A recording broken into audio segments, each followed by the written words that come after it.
내가 그리스도와 함께 십자가에 못 박혔나니 그런지 이제는 내가 사는 것이 아니요 오직 내 안에 그리스도께서 사시는 것이라. 이제 내가 육체 가운데 사는 것은 나를 사랑하사 나를 위하여 자기 자신을 버리신 하나님의 아들을 믿는 믿음 안에서 사는 것이라. 아멘. 죽어야 산다, 죽어야 산다라는 제목 가지고 하나님 말씀 잠시 나누겠습니다. 지난주 금요일 사도행전 3장을 통해서 우리는 성전 미문, 참 묘한 자리에 앉아 있었던 이 나면서부터 못 걷게 된 한 인생의 그 모습을 함께 살펴보았습니다. 성전은 성전인데 성전 밖에 있었던 사람, 아무런 은혜 받을 만한 준비가 되어 있지 않은 그 인생을 하나님께서는 기도가 일상이 되어가고 있었던 하나님의 사람 베드로와 요한을 통하여 그 인생에게 일방적으로 찾아오셨습니다. 그는 자신이 원하는 것과 그리고 자신에게 필요한 것이 무엇이었는지 전혀 몰랐던 사람이었죠. 그가 원했던 것과 하나님이 그에게 주시고자 했던 것은 전혀 달랐습니다. 여러분, 그에게 가장 필요했던 분은 누구셨습니까? 바로 예수 그리스도이십니다. 나사렛 예수 그리스도의 그 이름의 권세를 경험한 그 본질적인 문제가 치유되자 여러분, 그 사람이 어떻게 되었나요? 성경에 보니까 나면서부터 한 번도 걷지 못했던 사람이 다리에 힘을 얻고 걷기 시작했습니다. 걷는 정도가 아니고 뛰기 시작하는데 성전 밖에 있었던 그가 얼마나 기뻤던지 그 성전을 향하여 뛰면서 하나님을 찬송하기 시작했습니다. 그 모습을 지켜봤던 세상의 사람들은 과연 이 일이 어떻게 된 일인가, 하나님의 사건에 대해서 관심을 갖기 시작했죠. 저는 이 본문을 함께 나누며 묵상하면서 문득 그런 생각이 들었습니다. 아니, 오늘 나에게도 그리고 우리에게도 이 성전 미문에 나면서 걷지 못했던 인생 아니었던가? 그 예수 그리스도의 그 권세, 그 능력의 이름을 오늘 우리도 이미 알고 있지 않은가? 그런데 나면서부터 못 걷게 그 인생이 그렇게 기뻐하면서 감사하면서 뛰기도 하며 펄쩍펄쩍 하나님을 향하여 찬송하며 나아갔는데, 과연 오늘 우리에게 그 십자가의 은혜와 감격이 있는가? 그렇게 기뻐하며 감격했던 그 감사했던 기억이 언제인가? 라는 생각이 들었습니다. 어릴 적 시골에 살면서 저도 시골에 살았기 때문에 가난한 환경이었겠지 않았겠습니까? 1년에 한두 번도 아닌 것 같아요. 1년에 한 번 신발을 어머니가 이제 사주시게 되죠. 새 신발을 사주시게 되면 그 새 신발을 안고 그 다음날 그 신발을 신고 갈 그 기대감과 기쁨과 설레임 때문에 밤잠을 설렜던 적이 있었습니다. 그 새 신발 하나를 얻어도 마음에 기대감과 설레임이 있는데, 우리의 인생의 유일한 구원자 되시는 예수 그리스도를 만났고 그 예수 그리스도가 이미 내 안에 거하시고 계시는 이 기쁨과 감격이 오늘 우리 안에 있는가? 그 감격과 확신을 누린 적이 언제였던가? 그런 질문을 던지고 있는 것입니다. 이 고난주간을 지나는 지금 이 주님의 십자가의 감격과 은혜가 뜨겁게 회복되시기를 주님의 이름으로 축복합니다. 이 고난주간 특별히 십자가와 관련하여 우리가 기억해야 할 이 두 가지 사실을 함께 나누고자 합니다. 첫 번째는 내가 예수 그리스도와 함께 십자가에 죽었다라는 사실입니다. 믿으십니까? 이미 오늘 저와 여러분들은 예수 그리스도와 함께 십자가에 죽은 사람들입니다. 여러분, 이 사실을 아는 것이 굉장히 중요합니다. 여러분, 사실 얼마 전에 우리 교회에서도 세례식이 진행되지 않았습니까? 여러분, 그 세례식의 이 본질적 의미가 무엇입니까? 죽어야 할 죄인인 내가 예수님과 함께 십자가에 죽었다. 그리고 예수님과 함께 십자가에 내가 살아났다라는 그 사실을 바로 믿고 고백하는 시간 아니겠습니까? 그래서 어떤 교단에서 보면 세례식을 할 때 얕은 강가나 냇물에 가서 몸을 완전히 잠기고 세례식을 진행하는 경우가 있습니다.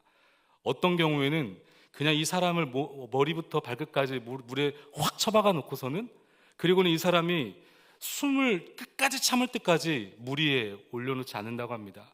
그래서 헐떡헐떡 할 때까지, 그럴 때 이제 물에서 확 올린다는 거예요. 여러분, 왜 이렇게 세례식을 진행하는 걸까요? 진짜 내가 죽었구나라는 사실을 강력하게 경험할 수 있는 경험 아니겠습니까? 저희 합동교단은 그렇게 이제 강가나 냇가에 가서 하지 않습니다. 왜냐하면 그 본질적 의미가 중요한 것이기 때문에 그 형태와 형식은 뭐 다양할 수 있지 않겠습니까? 번잡하기 때문에 우리는 그렇게 하지 않지만, 할 수만 있다면 뭐 그렇게 세례식을 주는 것도 참 의미가 있다고 생각합니다. 정말 내가 죽었구나, 그리고 내가 정말 살아났구나, 그 사실을 강력하게 경험할 수 있는 것, 여러분, 그게 세례 아니겠습니까? 여러분, 그렇다고 한다면 오늘 우리가 무엇에 죽었는가? 십자가에 죽긴 죽었는데 도대체 내가 뭘 죽었는지 우리가 기억해야 됩니다. 그 첫 번째는요, 갈라디아서 2장 19절 말씀인데, 율법에 대하여 죽었습니다. 우리 갈라디아서 2장 19절 같이 한번 읽어보겠습니다. 시작. 내가 율법으로 말미암아 율법에 대하여 죽었나니 이는 하나님에 대하여 살려 함이라. 아멘. 내가 율법으로 말미암아 뭐에 죽었습니까? 율법에 대하여 죽었다. 여러분, 사도 바울이 누구신지 잘 알고 계시죠? 그 누구보다 율법을 잘 알고 있었고, 그 누구보다 이 율법의 행위를 통해서 의롭다함을 얻으려고 몸부림쳤던 사람이 바로 바울입니다. 여러분, 그랬던 그가 지금 무엇이라고 고백하고 있냐면, 내가 율법으로 말미암아 율법에 대하여 죽었다라고 선언하고 있습니다. 여러분, 이것이 무엇을 의미할까요? 아무리 율법을 지키려고 노력해도 지킬 수 없는 자신 안에 이 죄로 말미암아 자꾸만 정죄의식만 커져갔다는 겁니다. 그래서 죽었다 깨어나도 그 율법의 요구를 자신이 충족시킬 수 없었다라는 사실을 그가 알게 되었다는 겁니다. 그래서 그는 이렇게 고백할 수밖에 없었던 거예요. 내가 율법에 대하여 죽었다. 지킬 수 없구나. 여러분, 그런데 왜 우리는 자꾸만 이 율법에 사로잡혀 여전히 율법 앞에 죽고 있지 않느냐는 것이죠. 여러분, 왜 율법주의에 우리가 빠지는 것입니까? 왜 하나님의 은혜가 아닌 자꾸만 나의 공로, 나의 노력, 나의 행함을 과시하고 있냐는 거예요. 그래서 왜 사람들로부터 칭찬과 인정을 받지 못하면 그것이 왜 그렇게 속상하고 왜 그것이 그렇게 화가 나는지, 여전히 우리 안에 이 율법주의가 있습니다. 여러분, 따지고 보면 이 율법주의는 자신을 신뢰하는 교만이, 나를 신뢰하는 그 교만이 하나님을 의지하는 믿음보다 크기 때문에 그래요. 하나님을 의지하기보다는 나 자신을 믿고 나 자신을 여전히 붙들고 있기 때문에 율법주의가 나타나는 것입니다. 내 노력과 내 공로와 내 힘으로 사는 것이 하나님의 손길, 하나님의 보호, 하나님의 은혜가 뭘 필요하냐는 거예요. 이게 여러분 사실 선악과의 본질 아니었겠습니까? 그래서 하나님의 은혜를 거절하기 시작합니다. 그래서 여러분, 이 율법주의에 빠지면 어떤 형태로 나타나냐면 하나님을 믿는 신앙인이 아니라 종교인의 모습으로 나타납니다. 종교에 대한 열정은 있지만 거기에 하나님에 대한 사랑은 느낄 수가 없습니다. 여러분, 왜 하나님을 우리가 경외한다고 하지만 왜 자꾸만 하나님을 경외할수록 그 하나님과 점점점 멀어지게 되는 것이죠? 하나님을 경외한다고 하면서 성경을 열심히 읽잖아요. 하나님을 경외한다고 하면서 열심히 기도도 하잖아요. 하나님을 경외한다고 하면서 한 번도 예배를 빠지지 않고 예배당에 나와 하나님을 예배하지만 왜 그럴수록 우리는 점점점 그 하나님과 멀어져만 가냐는 거예요. 사실은 하나님을 경외하지 않기 때문은 아닐까? 여러분, 경외의 참 의미가 무엇입니까? 경외는 하나님을 두려워하는 것이죠. 그런데 하나님을 두려워한다고 했을 때 여러분, 하나님의 무엇을 두려워하는 것입니까? 우리가 보통 두려워한다라고 했을 때 이것을 가리켜서 내가 어떤 일을 저지르면 하나님이 내게 벌을 주실까 봐, 그래서 내가 벌을 받을까 봐, 하나님의 징계를 받을까 봐 그것이 두려워서 무엇인가를 하지 않는 것, 이것을 보통 경외라고 생각을 합니다. 여러분, 그런데 이것은 오해입니다. 물론 그렇게 하면 그것 두려워서 죄 안 지을 수 있습니다. 그런데 여러분 어떻습니까? 죄는 안 지을 수 있는데, 그리고 안 짓도록 노력을 해보는데 문제는 뭡니까? 이상하게 하나님과 점점점 멀어져만 간다는 거예요. 이상하죠. 율법주의에 빠진 형식적인 경외이기 때문에 그렇습니다. 여러분, 그런 의미에서 참된 경외란 하나님을 두려워하는데 무엇을 두려워하는 거냐면 하나님으로부터 멀어지는 것을 두려워하는 것입니다.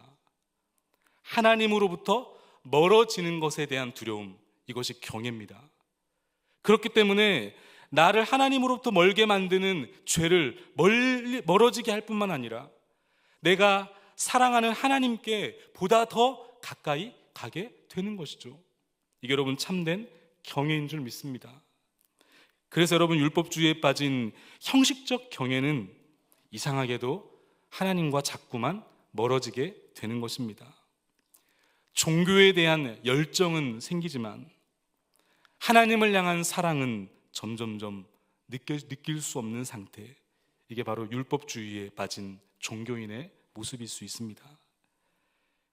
그러나 여러분, 오늘 우리는 분명히 말씀하고 있습니다. 이 율법에 대하여 죽은 자이다. 내 공로와 내 노력과 내 힘으로 의로워질 수 없다는 겁니다. 내 율법을 지켜서 나의 행함으로 우리가 의로워지는 것이 아니라 오직 예수 그리스도를 믿는 믿음으로 말미암아 의롭다함을 받게 되는 사실을 여러분 믿을 수 있기를 바랍니다. 오늘 저와 여러분들은 율법에 대하여 이미 십자가에 죽은 자입니다. 여러분, 그런가 하면 우리가 십자가에 죽었다 그러는데 도대체 무엇이 죽은 것입니까? 갈라디아서 5장 24절 말씀에 보니까 정과 그리고 탐심에 우리는 십자가에 죽었습니다. 우리 갈라디아서 5장 24절 같이 한번 읽겠습니다. 시작. 그리스도 예수의 사람들은 육체와 함께 그 정욕과 탐심을 십자가에 못 박았느니라. 아멘. 정욕과 탐심을 십자가에 못 박았다. 정욕과 탐심은 이미 죽었다는 겁니다. 여러분, 정욕과 탐심이 무엇입니까? 우리의 옛 자아, 우리의 옛 본능, 죄악된 본능을 말하는 것이죠. 여러분, 우리 안에는 여전히 죄악된 본능과 죄악된 정욕이 많이 있습니다. 사실 겉만 번지르 할 뿐이지 오늘 우리 안에 온갖 더러운 죄악된 본능들 얼마나 많은지 모릅니다. 탐욕, 방종, 혈기, 거짓, 음란함, 분노, 이러한 같은 육체적 소욕을 얼마나 가득 가지고 있는지 모릅니다. 그래서 여러분, 갈라디아서 5장 19절 이하에 보면 이 육체의 소욕이 얼마나 가득한지 이렇게 말씀하고 있는데, 우리 19절 같이 한번 읽겠습니다. 시작.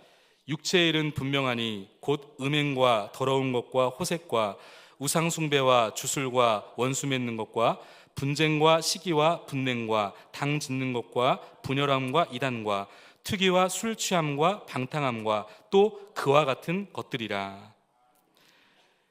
오늘 우리 안에 있는 이 육체의 소욕, 옛 자아죠. 옛 성품이죠. 뿐만 아니라 탐욕은 여러분 어떻습니까? 탐욕, 아무리 가져도 끝이 없는 게 우리의 욕심과 탐욕 아닙니까? 그래서 이 전도서 기자가 전도서 1장 8절에 보면 우리의 눈으로 보아도 족함이 없고 귀는 들어도 가득 차지 않는다. 이게 탐욕이라는 거예요. 아무리 눈에 보기 좋아도 촉감이 없어요. 아무리 귀에 들어도 가득 차지 않는데요. 그만큼 우리의 욕심과 탐욕이 끝간데 없이 가득하다는 겁니다. 근데 여러분 어떻습니까? 예수님을 믿고 새 사람이 되면 그 옛 사람의 본성대로, 그 옛 사람의 정욕과 탐심대로 우리는 살지 않습니다. 왜냐하면 그 정욕과 탐심은 십자가에 못 박아 죽었기 때문에. 내 안에 거룩한 영, 바로 성령의 소욕이 육체의 소욕을 거스르기 때문에 그렇습니다. 우리 갈라디아서 5장 17절 말씀 같이 한번 읽어보겠습니다. 17절 시작. 육체의 소욕은 성령을 거스리고 성령은 육체를 거스리나니 이 둘이 서로 대적함으로 너희가 원하는 것을 하지 못하게 하려 함이니라. 여러분, 우리가 예수님을 우리 안에 모시고 살면 그 순간 오는 우리 안에 이미 성령의 소욕이 자리 잡고 있습니다. 그리고 그 성령의 소욕으로 말미암아 육체의 소욕을 거스릴 수 있는 것입니다. 성령은 육체를 거스리나니. 육체의 소욕을 굶기고 성령의 소욕을 따라 사는 사람, 바로 오늘 우리가 이 정과 욕심에 이미 죽었구나라는 사실을 여러분 기억할 수 있기를 바랍니다. 오늘 우리는 십자가에 예수님과 함께 죽었습니다. 무엇에 대하여 죽었다고요? 율법에 대하여. 그리고 무엇에 대하여 죽었다고요? 정과 욕심에 대하여. 더 이상 그것은 우리의 것이 아닙니다. 그런가 하면 두 번째, 이 고난주간 십자가와 관련해서 기억해야 할 두 번째 사실이 있습니다. 그것은 죽긴 죽었는데 날마다 죽어야 한다는 사실입니다. 믿으십니까? 날마다 죽어야 된다. 우리 고린도전서 15장 31절 말씀 같이 한번 읽어보겠습니다. 31절 시작. 형제들아, 내가 그리스도 예수 우리 주 안에서 가진 바 너에게 대한 나의 자랑을 두고 단언하노니 나는 날마다 죽노라. 아멘. 나는 날마다 죽노라. 내 안에 있는 탐욕, 방종, 혈기, 분노, 거짓된 습관, 게으름, 음란함, 이 모든 것을 여러분 날마다 죽인다는 것입니다. 여러분, 한 번 죽는 것은 사실 누구나 좀 쉬울 수 있어요. 한 번이니까. 한 번, 그 하루에 한 번 죄의 유혹을 이겨낼 수 있습니다. 그 하루에 한 번 혈기를 부리지 않을 수도 있습니다. 그 하루에 한 번 음란한 생각하지 않을 수 있습니다. 그런데 오늘 성경은 한 번이 아니라 매일매일 날마다 죽어야 된다라고 말씀하고 있습니다.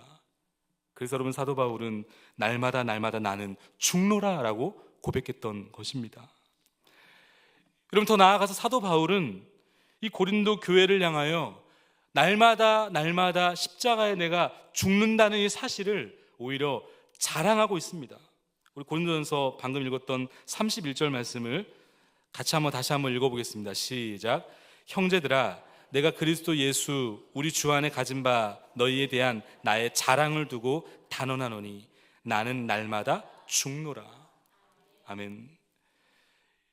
여러분, 사도 바울이 언제 이렇게 자랑한 적이 있습니까?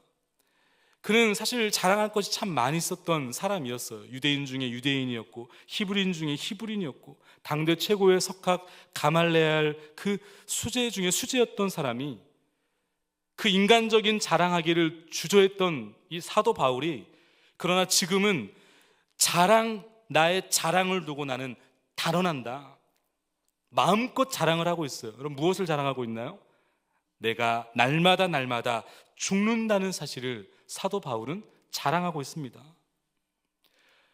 오늘도 나는 세상의 사람들이 살아가는 방식대로, 나의 본능대로, 나의 힘을 과시하면서 물질을 앞세우고 세상의 힘의 원리대로 살지 않을 것을 결코 뒤처져 있는다고 나는 생각하지 않겠다라는 사실을 그는 고백하고 있는 것입니다.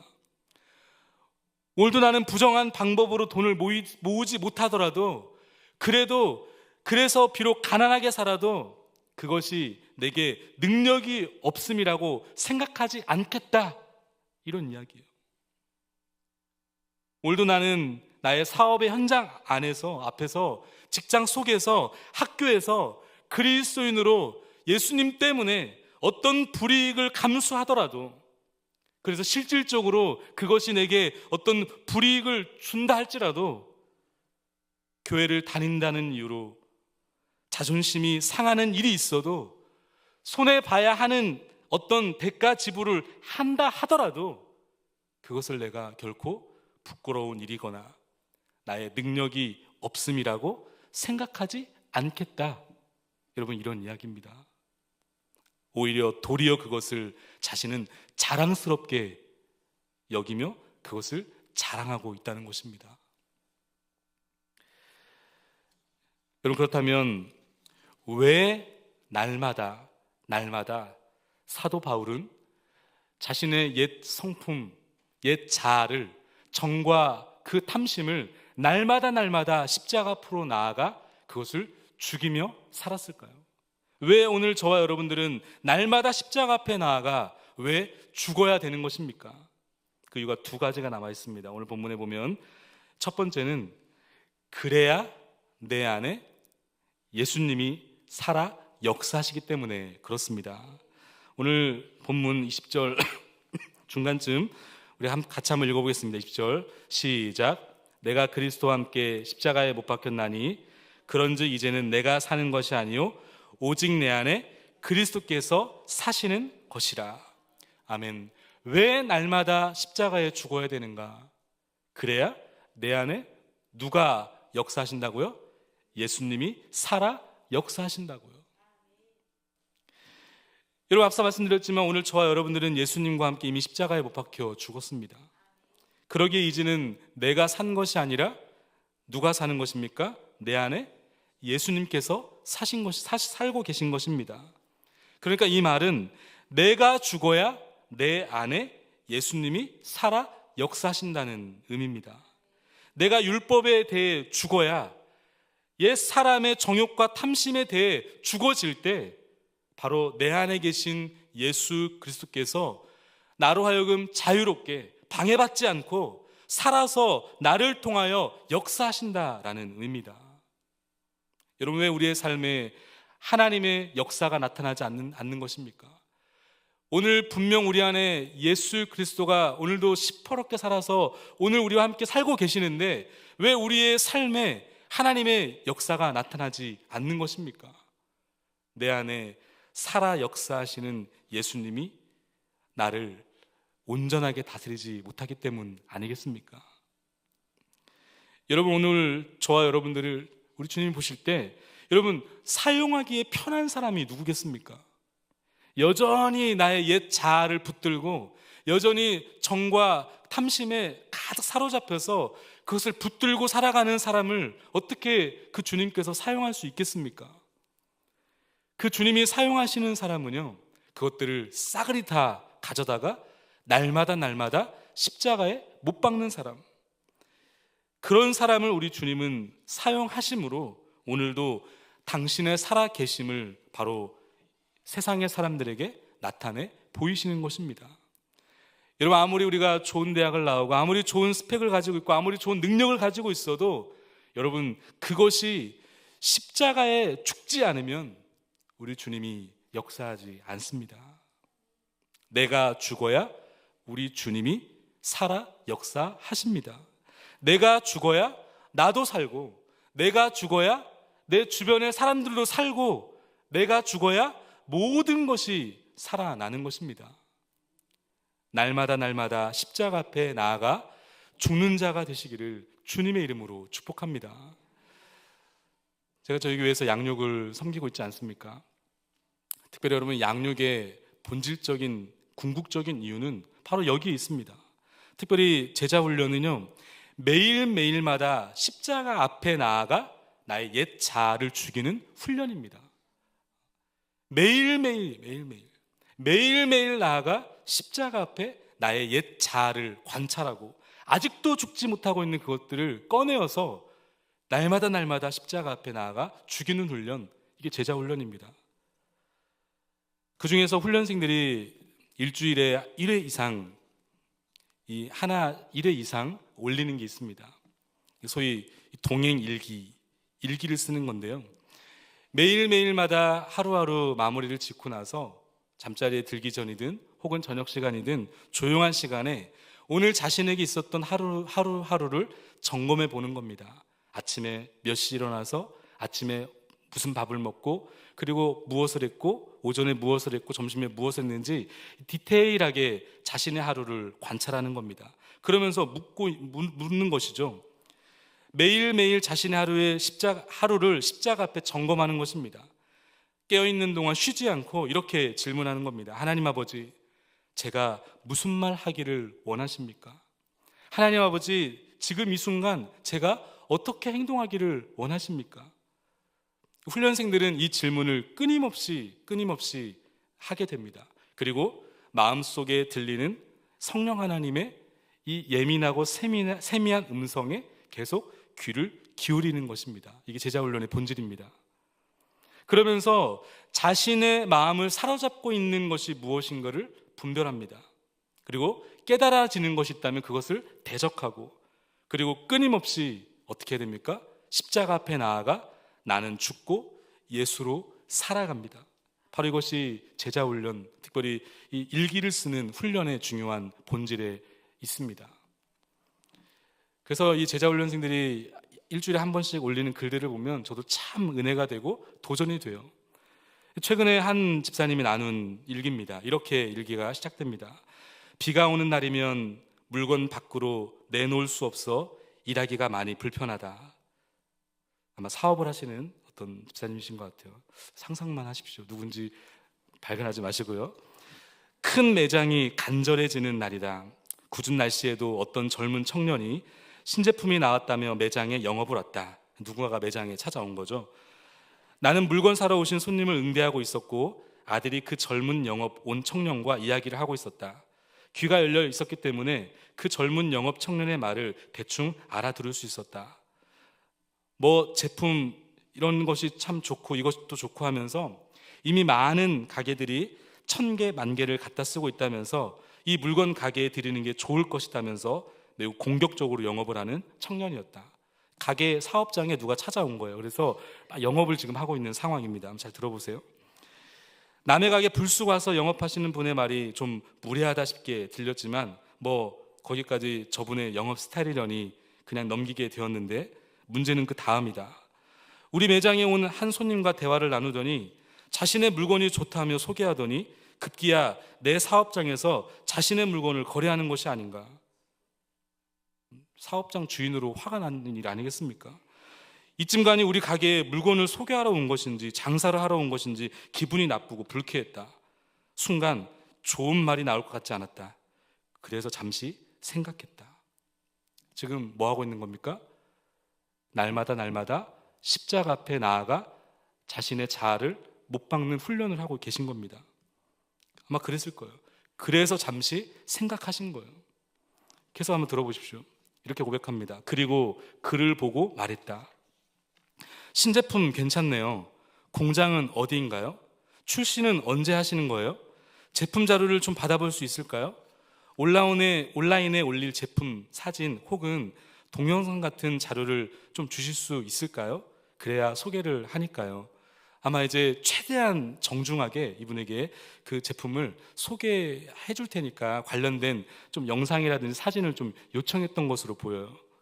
그랬더니 그 젊은 영업사원이 본사에서 사용하는 제품 사진이나 동영상은 자신들이 광고료를 많이 주고 사용하는 것이기 때문에 그런 자료를 나누어 줄 수 없다며 여전히 고자세로 나오는 것이다. 나는 이 젊은 영업사원의 말과 태도에 어처구니가 없었다. 뭐 이런 게 다 있나. 속으로 욕도 나오고 됐으니 그냥 다른 데나 가보세요 라고 말하고 싶었다. 그러나 그래도 내가 예수님 믿는 사람 아닌가. 뭐 하고 있는 겁니까 지금? 날마다 내 옛 자아를 십자가 앞에 가지고 나가서 못 받고 있는 거 아닙니까? 계속 들어보세요. 최대한 정중하고 절제하며 조용히 말했다. 영업 오신 분이 좀 무례하시네요. 가지고 오신 그 물건 저희도 사람들에게 알려드리고 홍보하려면 저희도 광고료를 나가야 합니다. 우리 광고로도 그 제품 홍보하면 그쪽 유익이 더 크게 올 건데 저희 업체가 좀 작아 보인다고 사장님은 조금도 양보도 없이 그 신제품 좋다며 자꾸 강요만 하시는 것 같네요. 이 말에 그 젊은 분이 바로 사과를 했다. 제가 잠을 못 자서 정신이 좀 없었나 봅니다. 죄송합니다. 지금까지 이렇게 저를 꾸짖은 분이 없었는데 죄송합니다. 이쯤 되니 나도 마음이 좀 짠했다. 괜찮으니 자료 준비되시면 다시 한번 들리세요. 그랬더니 그 젊은 사원은 내게 이렇게 말하고 갔다. 기도하겠습니다. 이건 또 뭐지? 생각이 많아지는 하루였다. 이 대목에서 왜 생각이 많아지셨는지 저희가 자세히는 알 수 없으나 매 순간 십자가 앞에 자신의 본능을 못 받고 내 안에 예수님이 살도록 내어드려야겠다는 그 마음이 담긴 고뇌, 그 고민 아니었을까요?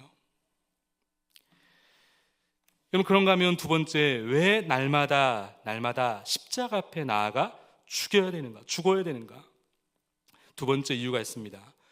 그래야 믿음으로 살 수 있기 때문에 그렇습니다. 우리 갈라디아서 2장 20절 말씀을 다시 한번 주목해 볼 수 있기를 바랍니다. 다시 한번 읽겠습니다. 시작. 내가 그리스도와 함께 십자가에 못 박혔나니 그런즉 이제는 내가 사는 것이 아니요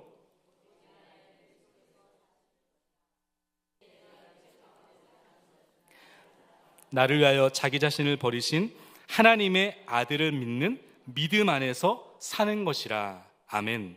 왜 날마다 이미 우리가 죽었지만 예수님과 함께 십자가에 달려 우리 모든 죄성이 다 죽었지만 그럼에도 불구하고 왜 날마다 죽여야 되는가? 하나님의 아들을 믿는 믿음 안에서 살 수 있기 때문에 그래요. 여전히 오늘 사도 바울의 고백처럼 오늘 저와 여러분들은 육체 가운데 살고 있습니다.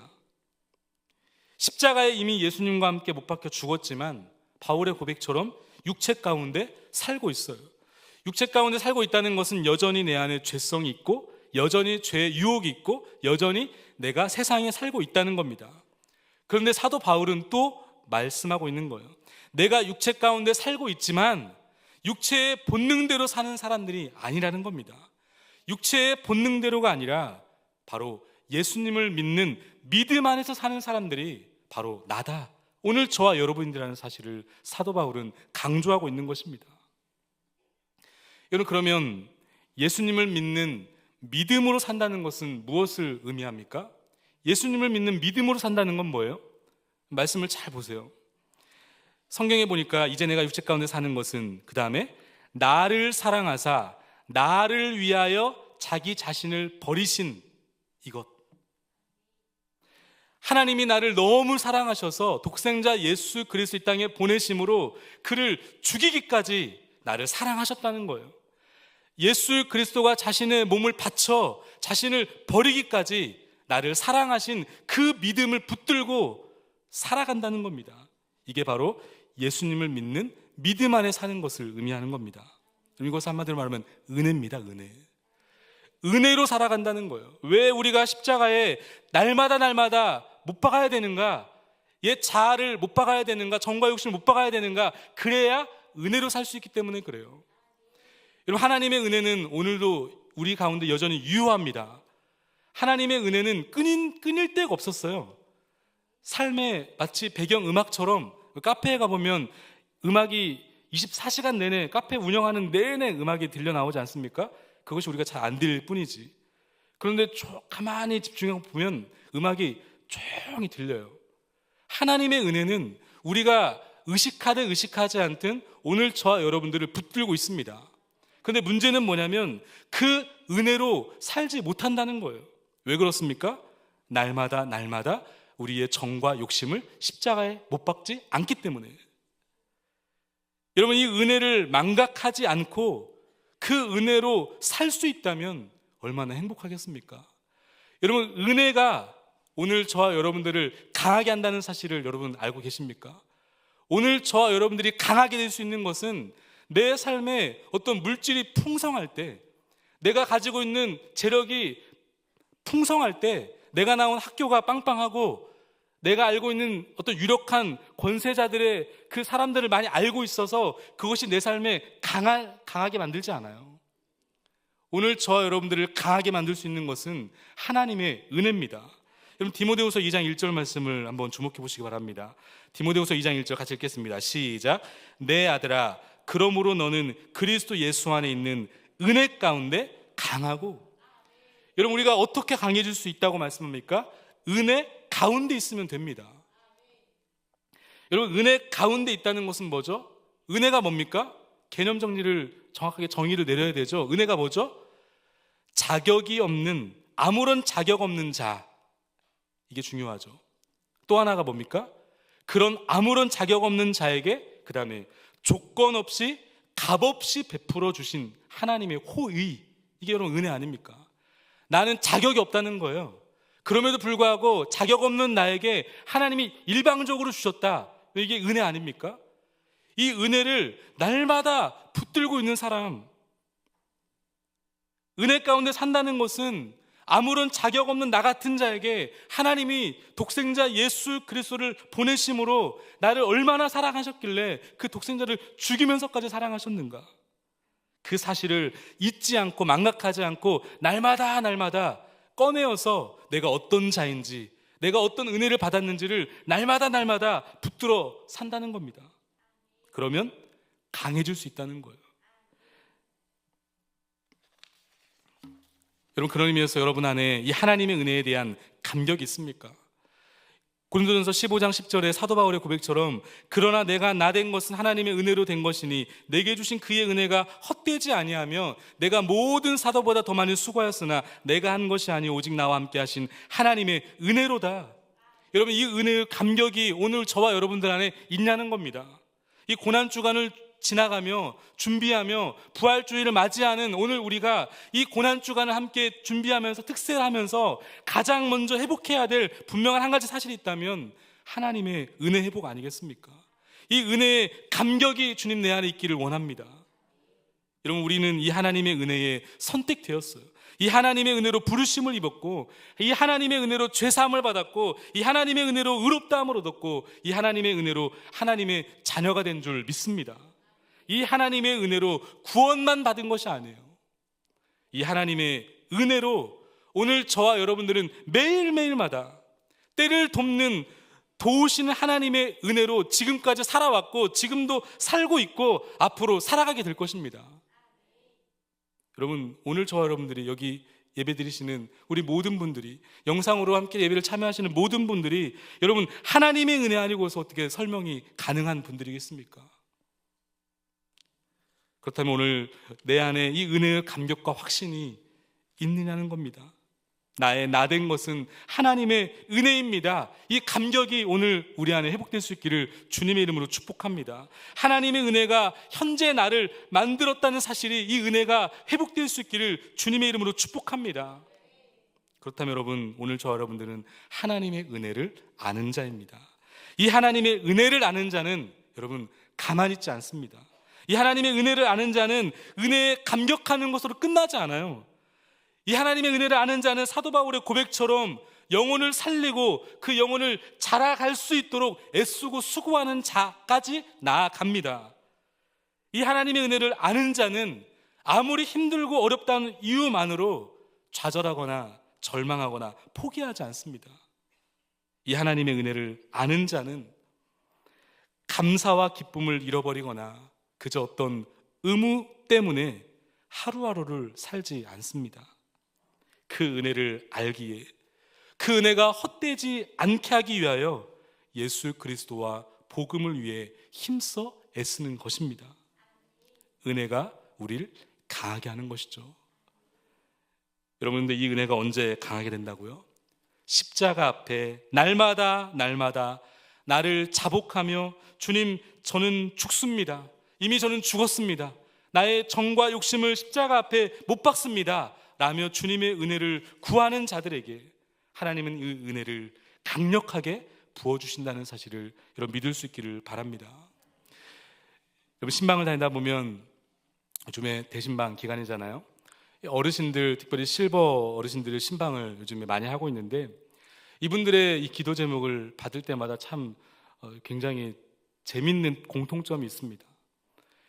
여러분, 이 보통 신방을 가면 이제 제가 두 가지 먼저 확인하거든요. 첫 번째, 이분이 예수님 믿는 분인지 안 믿는 분인지. 안 믿는 분이면 복음을 전합니다. 믿는 분이면 이분이 도대체 영적으로 몇 살인지, 거기에 맞추어서 이제 말씀을 나누는데, 그런데 이 실버 어르신들 그러다 보면 이제 기도 제목을 여쭤보거든요. 그래서 오늘 무엇을 위해 제가 기도해 드리면 좋을까요? 하고 기도 제목을 여쭤보는데, 기도 제목이 막 이런저런 제목들이 많이 있지 않습니까? 뭐 자녀에 대한 기도 제목도 있고, 앞으로의 나의 또 미래에 대한 비전에 대한 기도 제목도 있고, 기도 제목이 굉장히 다양해요. 그런데 이 실버 어르신들을 함께 만나 신방을 할 때면 기도 제목이 딱 두 가지밖에 없습니다. 하나는 뭘까요? 건강. 건강하게 주님 부르심 받게 해달라고. 그리고 가족들 건강이죠. 두 번째는 뭘까요? 두 번째는 가족들 구원입니다. 보통 다 그러세요. 거의 예외되지 않습니다. 기도 제목이 뭐예요? 라고 여쭤보면 건강하고 가족 구원이에요. 그럼 제가 좀 이상하잖아요. 그래서 한 번 더 여쭤보거든요. 혹시 이것 이외에 제가 전소님이랑 제가 더 알고 기도해 드려야 될 기도 제목이 있을까요? 그렇게 여쭤보면 아유 그거면 돼요? 이렇게 하고 이제 마무리를 지어요. 더 이상 없대는 거예요. 끝냈다는 거예요. 그러면서 예배를 이제 시작을 하면은 제가 또 여쭤보는 게 있어요. 오늘 이 시간에 하나님 앞에 우리가 마음을 담아서 예배 드리기를 원하는데 이 시간에 가장 우리 주님께 드리고 싶은 찬송이 있다면, 가장 좋아하시는 곡이 있다면 무엇입니까? 라고 제가 질문을 드리거든요. 그런데 정말 놀라운 사실은 이 실버 어르신들의 베스트 1위 곡이 있습니다. 한 번은요 진짜 그 주에 여러 건을 신방을 제가 했는데 그 모든 분들이 다 이 곡을 선택했어요. 이 곡을. 뭔지 아십니까? 찬송가 301장 지금까지 지내온 것 주의 크신 은혜라. 지금까지 지내온 것 주의 크신 은혜라. 한이 없는 주의 사랑 어찌 이루 말하랴. 자나깨나 주의 손이 항상 살펴주시고 모든 일을 주 안에서 형통하게 하시네. 지금까지 지내온 것이 다 주님의 은혜래요. 그러면서 여러분 2절 가사를 들을 때마다 어떤 분은 눈물을 훔치세요. 몸도 맘도 연약하나 세임받아 살았네. 물 붓듯이 부으시는 주의 은혜 족하다. 3절은 더 감격스럽습니다. 이때는요 정말 저도 천국에 있는 것처럼 느껴질 때가 있어요. 주님 다시 배울 날이 날로 다가와. 실버 어르신들이 부르니까 이게 훨씬 더 막 다가오잖아요. 무거운 짐 죽게 막혀 벗을 날도 멀잖네. 나를 위해 예비하신, 이때는요 거의 액센트가 붙여요. 나를 위해 예비하신 고향 집에 돌아가 아버지의 품 안에서 영원토록 살리라. 어떤 날은요 예배를 드리고 나면 정말 천국에 있는 것처럼 느껴져요. 온 마음을 담아서 그분의 일평생의 그 모든 것들을 다 집약해서 이 찬양의 고백을 통해 하나님께 드리는 예배이기 때문에 그렇습니다. 절로 고개가 숙여져요. 이 어르신들의 그 오랜 세월 동안 주님과 쌓아왔던 그 은혜의 기억과 감격과 확신이 그 어떤 때보다 뜨거운 그분들을 보면서 저도 늘 기도하는 기도 제목이 그렇습니다. 주님, 저도 이 어르신과 같은 연세가 되었을 때 이분들처럼 이렇게 감격하며 그때도 십자가의 은혜와 구원의 감격에 감격하며 찬양할 수 있었으면 좋겠습니다.